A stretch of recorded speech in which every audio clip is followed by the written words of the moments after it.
우리는 로마서 1장과 2장을 통해서 이방인에게 그리고 유대인에게도 복음이 필요하다라고 하는 것을 함께 나누었습니다. 그 이유는 모두가 다 죄 아래에 있기 때문에 그럼을 함께 나누었습니다. 우리는 이 로마서 1장과 2장의 이방인과 이 유대인 이들을 사실은 이들에게 복음이 필요하다라고 하는 사실을 예수님이 이미 복음서에서 말씀하셨음을 우리는 잘 알고 있습니다. 누가복음 15장에 탕자의 비유라고 일컫는 그 두 아들에 관한 말씀이 바로 이방인에게도 유대인에게도 복음이 필요함을 말씀하고 계시는 거죠. 먼저는 둘째 아들은 세상이 너무 좋았어요. 창기를 사랑해서 허랑방탕하고 허무함을 육체의 정욕으로 채웠죠. 그러나 나중에는 돼지에게 주는 쥐업 열매조차 먹을 것이 없는 그런 인생이 되고 말았잖아요. 인생의 곤고함이 찾아왔을 때 그때야 비로소 둘째 아들은 아버지께 돌아오지 않습니까? 근데 실은 그에게 있어 그 곤고함이 축복이었던 것을 알 수가 있는 거죠. 하나님께 돌아올 수 있었다는 것이 바로 그에게는 가장 큰 은혜였음을 우리는 예수님의 그 두 아들에 관한 비유를 통해 배웠습니다. 그러나 예수님이 주시는 말씀은 둘째 아들에게만 복음이 필요한 게 아니고 첫째 아들에게도 필요한 거죠. 그는 집을 나간 적이 한 번도 없습니다. 늘 의롭게 착하게만 산 것 같이 보였습니다. 그러나 이 첫째 아들이 잃어버린 그것은 이 아버지의 아들이라고 하는 기쁨, 그 감격, 은혜를 잊은 지가 이제 오래인 거죠. 그는 하나님을, 아버지를 늘 올려다보며 감사해야 되는데 어느 순간부터 내려다보기 시작했죠. 결국에는 그에게 남은 것은 의무감 뿐이었습니다. 신앙의 의무감, 그리고 정죄감 뿐이었죠. 감사를 잃어버렸습니다. 기쁨을 잃어버렸어요. 아버지와 함께 있고 또 한 번도 집을 나간 적이 없고 의롭게 사는 줄 알았지만 그는 아버지와 교제가 끊어진 지 오래였던 것입니다. 실은 둘째 아들에게만 복음이 필요한 게 아닙니다. 하나님 필요한 게 아니죠. 첫째 아들에게도 더욱 하나님이 필요했던 거죠. 이 첫째 아들과 이 둘째 아들 모두에게 필요한 것이 실은 구원의 은혜였던 것입니다. 구원의 은혜가 무엇인지 알려면은 우리가 깨달아야 되는 것은 그것은 죄가 무엇인지 이제 알아야 되는 거죠. 죄 가운데 있는 인간이 어떤 존재인지를 알아야 우리는 구원이 무엇인지, 구원이 얼마나 중요한 것인지 우리가 이제 깨닫게 되는 것입니다. 오늘 로마서 3장 9절에서 바울이 얘기하잖아요. 그러면 어떠하냐? 우리는 나으냐? 결코 아니라는 거죠. 유대인이나 헬라인이나 모두 다 죄 아래에 있다고 우리가 이미 선언했다. 모두가 다 죄 가운데 있는 어리석은 존재일 뿐이다 라고 그렇게 말하잖아요. 그래서 죄 가운데 있는 인간이란 바울은 얘기합니다. 10절 기록된 바. 우리가 중요하게 여겨야 되는 것은 뭐냐면 바울이 말하고 있는 것은 자기 얘기가 아닙니다. 여기서 아주 중요한 한 단어가 있잖아요. 그게 뭐냐면 기록된 바입니다. 우리 신앙은 내 판단과 기준이 아니라 언제나 하나님의 말씀 위에 서야 되는 줄로 믿습니다. 바울이 지금 인간의 실존에 관해서 말하고 있는 것은 철학적인 얘기를 하고 있는 게 아닙니다. 어떤 신학적인 얘기도 아니고요. 어떤 실존적인 그러한 인간의 존재론적인 얘기를 하고 있는 게 아닙니다. 어찌 보면 성경을 말씀하고 있는 겁니다. 하나님의 말씀, 생명의 말씀에 관해서 하나님이 어떻게 말씀하고 계시는지를 지금 바울이 말하고 있는 거죠. 성경이 주시는 말씀이 뭐냐 하면 그것이 10절에 의인은 없나니 하나도 없다라고 하시는 말씀입니다. 하나님이 그렇다고 하시면 그런 거죠. 의인은 없습니다. 한 사람도 없습니다. 목회자도 또 의롭게 살라고 하는 그 성인조차도 모두가 다 죄인이라는 거죠. 의인은 없습니다. 한 사람도 없습니다. 조금 우리가 사람에게 가까이 가면 결국 사람은 다 실망하는 존재인 거죠. 아유, 그 사람이 그런 줄 몰랐다고. 그 사람에게 너무 실망했다고. 여러분, 그게 인생인 것입니다. 성경이 말하고 있는 것입니다. 기록된 바. 말씀이 그렇다고 하시면 그런 것입니다. 그래서 우리는 말씀 붙잡으면은 우리 인생의 낙심과 절망도 이건 어리석은 절망이고 낙심이었구나 라고 하는 것을 깨달으면서 더욱더 말씀을 알아갈수록 하나님을 의지하는 은혜가 있게 되는 줄로 믿습니다. 죄 가운데 있는 인간은 어떤 존재인가? 바울은 오늘 11절에서부터 18절까지 실은 세 가지로 우리에게 말씀하고 있습니다. 첫 번째는 뭐냐 하면 11절 말씀처럼 11절에 어떻게 시작합니까? 의인은 없다. 하나도 없다. 그러고 나서 했던 첫 번째 말씀이 무엇인가? 우리가 주목해 봐야 되는 것입니다. 사랑의 성령의 9가지 열매. 그것도 첫 번째는 뭐냐면 사랑입니다. 그 첫 번째가 굉장히 중요합니다. 우리는 사실은 사랑의 열매. 하나님은 사랑이시기 때문에 그래서 하나님의 사랑이 우리에게 부어질 때 희락이 오는 것이고 화평이 오는 것이고 오래 참음이 참아지는 은혜가 있는 것이죠. 마찬가지로 오늘 말씀에도 의인은 없나니 하나도 없다 하시는 말씀, 이 말씀이 끝나기가 무섭게 11절에 처음 주시는 말씀이 뭡니까? 이게 인간의 근본적인 문제라고 하는 것입니다. 그것이 뭐냐 하면 11절에 보니까 깨닫는 자도 없고 하나님을 찾는 자도 없다 이렇게 말씀하고 있는 거죠. 실은 죄 가운데 있는 인간의 실존은 뭔가? 성경이 말씀하고 계시는 것은 뭐냐 하면은 영적인 무지 상태라는 것입니다. 정확히 말하면 인신론적인 무능 상태다라고 하는 것이죠. 그래서 실은 우리가 하나님을 찾는 게 아닙니다. 영적으로 우리는 이미 무능 상태, 무지 상태에 빠져 있습니다. 깨달을 수가 없습니다. 우리의 힘으로는. 그래서 정확하게 성경이 말씀하는 것은 무엇입니까? 하나님을 우리가 찾는 게 아니고요. 발견되는 것입니다. 그분이 나를 발견하시는 것이죠. 이 발견되는 것이 이게 은혜인 것입니다. 그래서 에베소서 2장 1절에는 이렇게 말하는 거죠. 죄와 허물로 죽었던 너희라고 말하고 있는 거죠. 이미 우리는 영적으로 죽었습니다. 이미 사실은 인간만큼 어리석은 존재가 없는 것입니다. 죄 가운데 있는 사람은 다 어리석습니다. 시편에서도 하시는 말씀이 뭐예요? 결국 하나님을 잃어버린 자, 어리석은 자라는 것입니다. 어리석은 자도 없다라고 말씀하고 있는 것이죠. 그래서 실은 구원이라고 하는 것은 뭐냐 하면 내 안에서 시작되는 것이 아닙니다. 구원은 내 밖에서 시작되는 것입니다. 밖에서부터 오는 것입니다. 그분의 생명이, 그분의 은혜가 내게 임하여지는 것, 하나님께 발견되어지고 내가 찾는 것이 아니라 찾아지게 되는 것이 그게 구원인 것이죠. 그래서 에베소서 2장 8절에 보니까 너희가 믿음으로 말미암아 구원을 받았나니 하나님의 선물이다 라고 말씀하고 계시지 않다는 것입니다.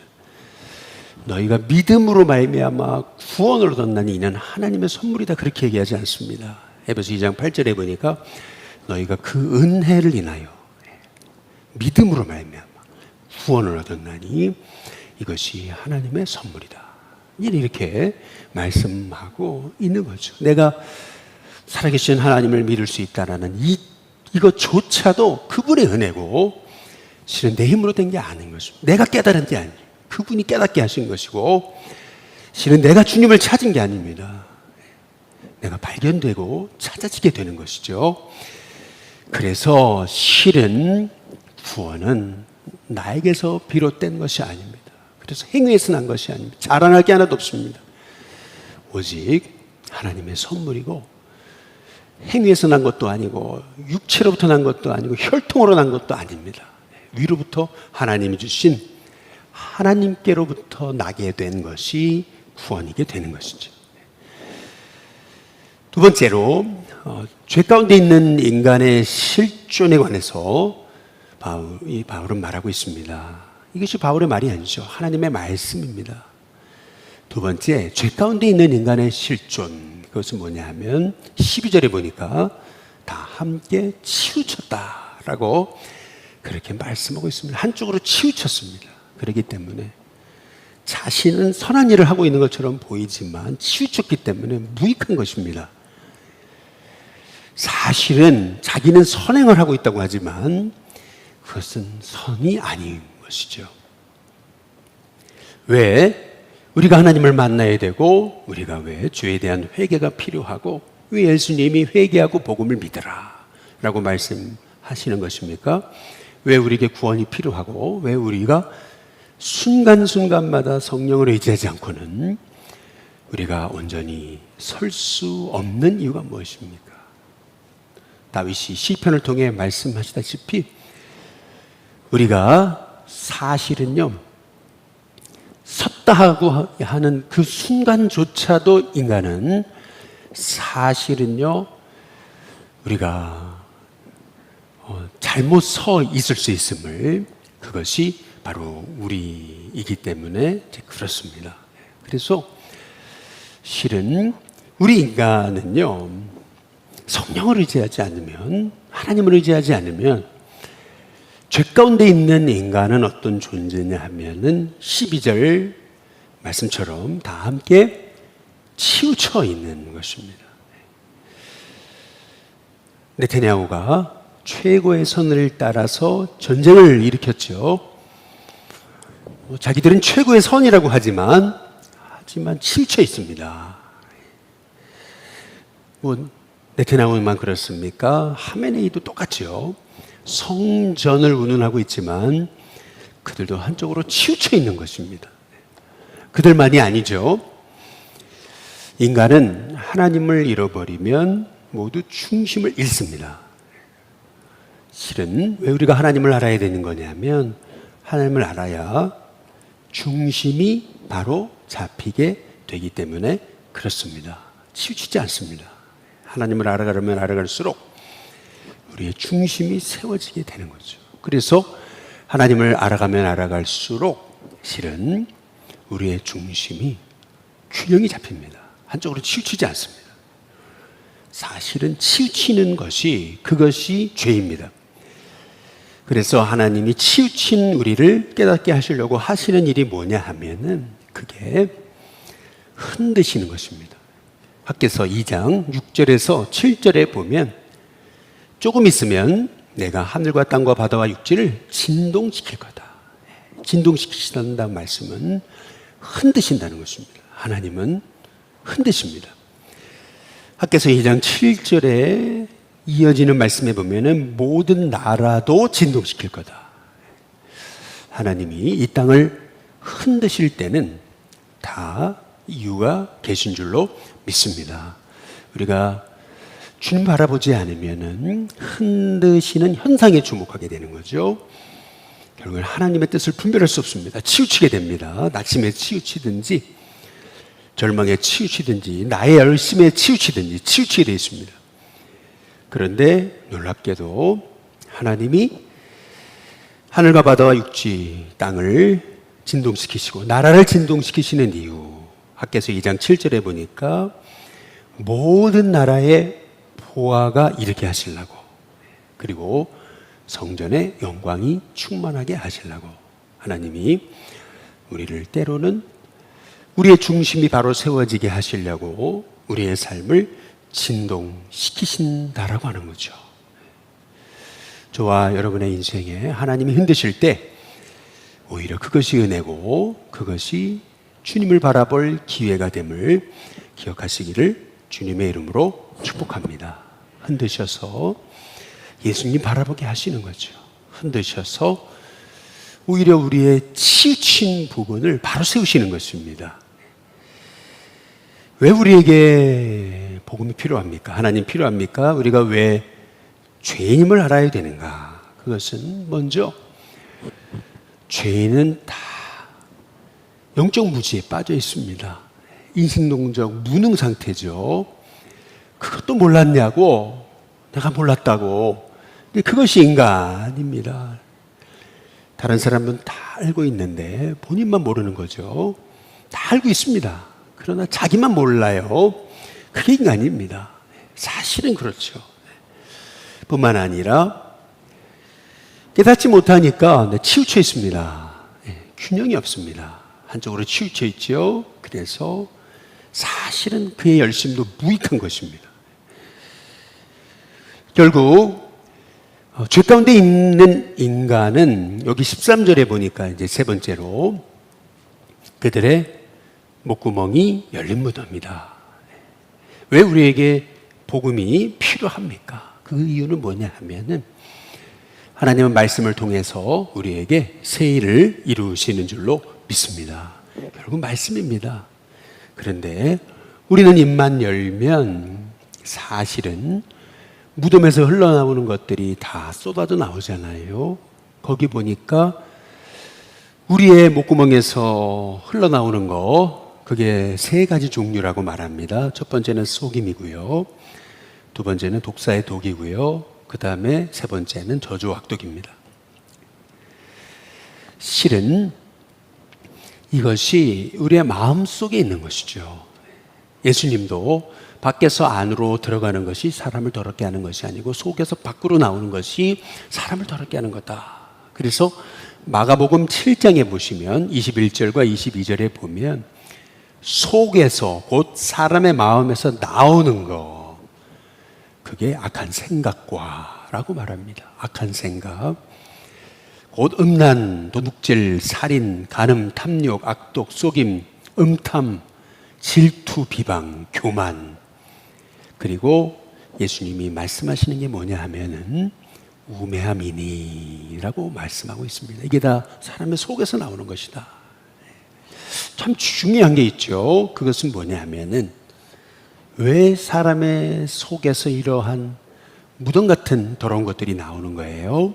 예수님이 하시는 말씀이 뭐냐 하면 7장 22절 끝에 속, 곧 사람의 마음에서 나오는 거, 그게 뭐냐 하면 우매함이다 라고 말씀하고 계시는 거죠. 결국에는 인식론적인 무능에서 사람은 어리석음이 계속 흘러나오는 것입니다. 입술을 통해 하나님은 하나님의 복이 흘러나오게 하신 것인데 우리의 속에서는 하나님의 복이 아니고 저주와 악독과 그리고 속임과 독사의 독이 나오잖아요. 그래서 우리에게 복음이 필요한 것입니다. 하나님 필요한 것이, 은혜가 필요한 것이고 십자가가 필요한 것이죠. 결국에는요, 그 발은 피 흘리는데 빠를 수밖에 없어요. 조금만 나와 안 맞아도 결국에는 정죄해야 합니다. 그리고 열심히 산다고 하지만 결국 그의 인생의 길은 파멸과 고생의 길입니다. 결국 평강의 길을 스스로 알지 못하게 된 거죠. 근데 그 이유는 뭐냐 하면은 18절에 보니까 그대로 눈앞에 하나님을 두려움이 없기 때문에 결국 인간이 스스로 고통 가운데 빠진 이유, 그것은 뭐냐면 하나님을 잃어버렸기 때문에, 하나님을 두려워하지 않기 때문에. 그래서 하나님은 죄를 깨닫게 하시려고 20절에 보니까 율법을 주신 거거든요. 그러므로 20절, 율법의 행위로 그의 앞에 의롭다 하심을 얻을 육체가 없나니 율법으로는 죄를 깨달음이라. 죄를 깨닫게 하시려고 율법을 주신 거예요. 그런데 참 재미있는 말씀이 있죠. 그것은 뭐냐면 19절에 보니까 우리가 알거니와 물은 율법이 말하는 바는 율법 아래에 있는 자들에게 말하는 것이니 이는 모든 힘을 막고라고 말합니다. 우리의 입을 다 틀어막게 하시려고. 그렇죠? 우리 인생 속에서 얼마나 저주와 악독과 속임과 독사의 독이 끊임없이 정말 흘러나왔습니까? 그래서 모든 영혼, 유대인이나 헬라인이나 할 것 없이 둘째 아들만이 아니고 첫째 아들조차도 복음이 필요한 것입니다. 하나님의 은혜가 필요한 것입니다. 십자가가 필요한 것이죠. 그 은혜가 없이는 살 수가 없는 것입니다. 그러나 이 복음을 알기 시작하게 되면 깨닫지 못하고 우매함 가운데 있던 우리가 하나님의 복을 알게 되죠. 그리고 복의 통로가 되고 복의 근원이 됩니다. 복덩이로 바뀌어지게 되는 거죠. 그래서 저와 여러분에게 우리가 믿음으로 살아가면 살아갈수록 하나님의 은혜가 여러분의 가슴 깊이 깨달아지는 은혜가 있게 되시기를 주님의 이름으로 축복합니다. 그 세 성경의 인물 예가 있죠. 먼저는 아브라함을 보시면은 하나님이 아브라함에게 소돔과 고모라의 멸망 소식을 전해 주시죠. 그때 아브라함이 했던 말이 기가 막힌 말이 있습니다. 그것이 뭐냐면 소돔과 고모라가 이제 멸망당할 거다라고 말씀하셨을 때 아브라함은 뭐라 그러냐면 저놈들 죽어 마땅한 놈들이라고 그렇게 말하지 않습니다. 소돔과 고모라의 멸망 소식을 들었을 때 아브라함은 나와 상관없는 일입니다. 그들 죽든지 말든지 그렇게 하지 않았습니다. 아브라함이 했던 말에 사실은 신앙의 비결이 있습니다. 그것은 뭐냐면 창세기 18장 27절에 보시면 아브라함이 이렇게 얘기하죠. 나는 티끌이나 재와 같사오나 감히 주님께 아뢰입니다. 여러분 이것이 아브라함의 고백이었습니다. 실은요 아브라함은 끊임없이 하나님을 올려다봤습니다. 겸손했던 거죠. 결국 그에게는 하나님의 복이 임할 수밖에 없었습니다. 여러분 이것이 우리가 진짜 하나님의 복을 알아서 우리가 복의 통로가 되는 비결인 줄로 믿습니다. 결국 하나님의 복의 출발점은 하나님의 은혜를 알면 알수록 겸손해지는 거죠. 그리고 두 번째 인물은 어떤 인물이냐면 욥입니다. 그 인생에 말할 수 없는 고난이 그에게 엄습했잖아요. 가진 재물 다 날아가고 자식 잃고 아내는 떠났습니다. 또 건강 잃었습니다. 친구들마저 그에게 찾아와서 그를 정죄했죠. 그의 마음을 누구도 이해해 주지 않았습니다. 그도 모르게 그러한 그 고난 앞에서 욥도 끊임없는 마음의 고통을 쏟아내고 말죠. 그러나 하나님은 욥을 찾아오셨습니다. 욥이 사실은 하나님을 만난 게 아니고요. 하나님이 욥을 찾아오신 거죠. 하나님 만나 주셨습니다. 하나님이 그를 발견해 주셨습니다. 하나님 앞에 발견되었죠. 그때 욥기 40장 4절에 이런 얘기를 합니다. 이게 너무 중요한 말씀이죠. 사실은 이 욥의 고백이 우리의 고백이 돼야 될 줄로 믿습니다.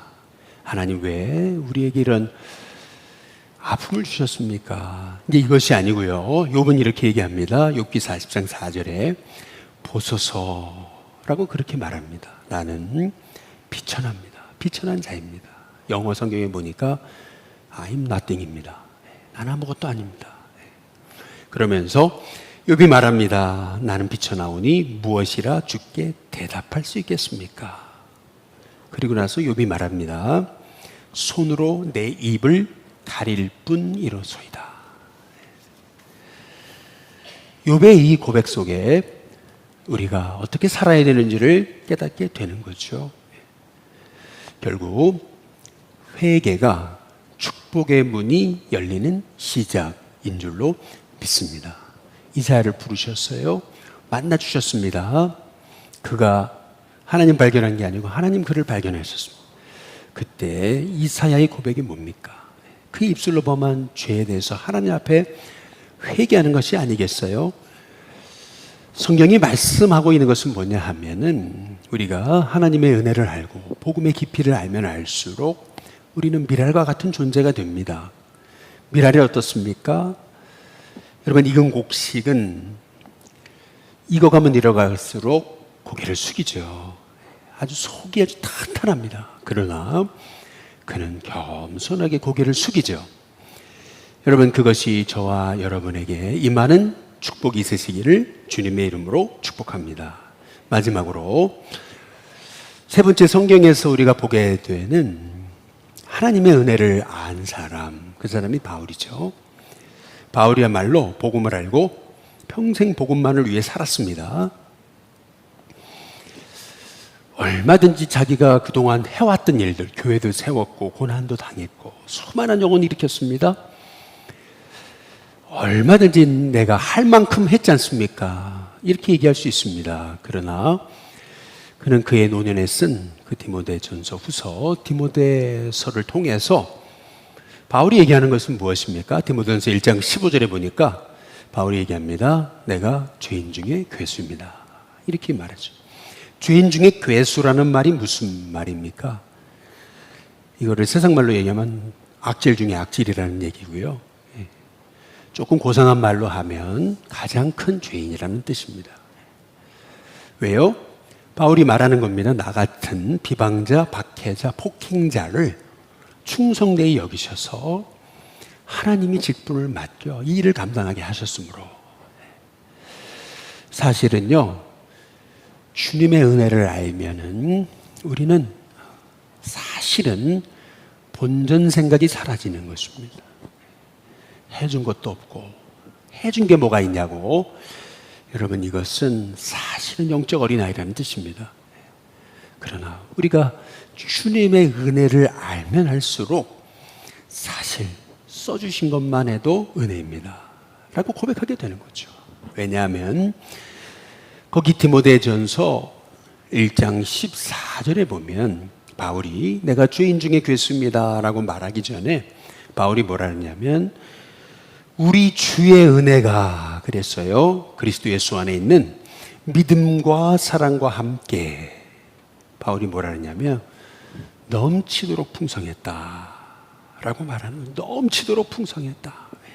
하나님의 은혜가 넘치도록 제 안에 풍성했던 것이 제게 은혜고 축복이고 가장 큰 복이었는데 제게 무엇을 더 바랄 것이 있습니까? 여러분, 이것이 진짜 믿음의 종의 고백인 줄로 믿습니다. 그래서 인자함으로 유명했던 윌리엄 그림쇼는 이런 얘기를 했습니다. 부름받기 직전에 그가 침상에서 남긴 말이 뭐냐 하면은 이 말이었습니다. 놀랍게도 참 인생이 고달팠습니다. 그것이 아니고 그는 그렇게 얘기했습니다.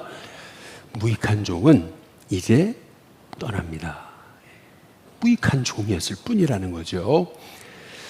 여러분, 누가복음 15장 24절에 보면 둘째 아들이 하나님 앞에 돌아왔을 때 그때 성경은 말합니다. 뭐라고 얘기하냐면 15장 24절, 이 내 아들은 죽었다가 다시 살아났으며 이것이 구원입니다. 내가 잃었다가 다시 얻었노라. 다시 하나님 앞에 발견되게 되는 거죠. 그리고 나서 성경이 뭐라 그러냐면 그 다음 구절이 실은 은혜 받은 자의 고백입니다. 이게 바로 구원입니다. 그 다음 구절, 그 다음 마지막 성경이 뭐라 그러냐면 이렇게 얘기합니다. 그들이 즐거워하더라. 하나님만 즐거워하시는 게 아닙니다. 아들만 즐거워하는 것이 아닙니다. 그들이 즐거워하는 것입니다. 여러분, 우리가 구원의 은혜를 알게 되면은요, 아버지 하나님의 기쁨에 참여하게 되는 것이죠. 실은요, 복음을 알아간 자가 일어나야 이 땅이 소망이 있는 줄로 믿습니다. 참 복음 앞에 우리는 나는 무익한 종이었을 뿐입니다 고백하면서 그 미래 같은 종들을 통해서 하나님이 이 땅은 살아나게 하시는 은혜를 주실 줄로 믿습니다.